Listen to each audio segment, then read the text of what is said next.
This is War Mind, and what you're about to hear might change how you see everything. Imagine a warplane so advanced, it defies physics. So stealthy, it slips through radar like a shadow through smoke. A machine designed to strike deep into enemy territory, undetected, unstoppable. Now imagine it, vanishing, not shot down. Not destroyed, cancelled, buried in secrecy, lost to scandal. A $5 billion ghost haunting the halls of the Pentagon.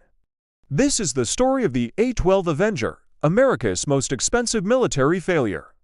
A top-secret stealth bomber that was supposed to rule the skies, but never flew. And what happened next? Lies, cover-ups, courtroom battles, and a scandal so deep, even the Secretary of Defense tried to erase it from history. Subscribe to War Mind and never look at war the same way again. It's the late 1980s. The Cold War is nearing its end.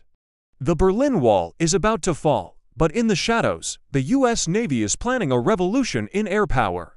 They don't want another fighter, they want a phantom. A flying wing, black, silent, invisible. A stealth bomber that can launch from aircraft carriers and vanish into the night. A weapon that could slip past Soviet radar, deliver nuclear or conventional payloads, and return, unseen. They call it the A-12 Avenger. And they hand the job to two giants, General Dynamics and McDonnell Douglas. No prototypes, no test flights.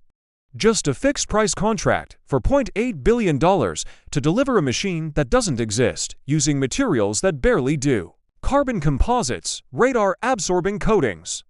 A shape so radical, it looks like something from the future. But here's the problem. No one has ever built a stealth aircraft for a carrier. And no one tells the contractors that the rules keep changing. Weight limits shift, requirements multiply. The design is altered, not once, not twice, but hundreds of times, yet the Navy says nothing. Says nothing as the costs spiral, because under US law, if the government gives you false information, they have a duty to warn you, a legal obligation called the Helen Curtis Doctrine. But they stay silent, let the contractors walk into the fire. And when the A-12 starts missing deadlines, when the weight climbs, when the cost balloons past $5 billion, the Navy doesn't fix it, they kill it. In January 1991, at the height of the Gulf War, Secretary of Defense Dick Cheney pulls the plug. He calls it a cost overrun, a failure to perform, but the truth. The Navy had known for months the program was in trouble. For formal warnings, in writing, in person, were sent to Cheney's office. One said, the A-12 is $1 billion over budget, and since it's fixed price, the contractors will have to pay. Cheney claims he never saw them. He says his team didn't tell him. But the records say otherwise.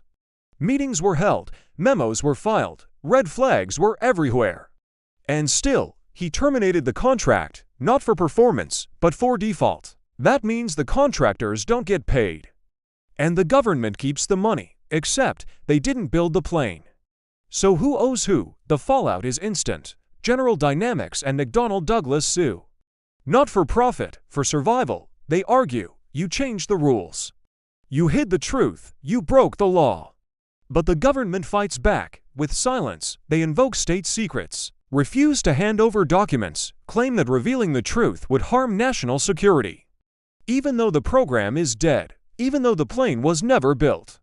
It's a legal black hole, a cover-up wrapped in patriotism. And in the middle of it all, a design that might have worked. Engineers say they were close.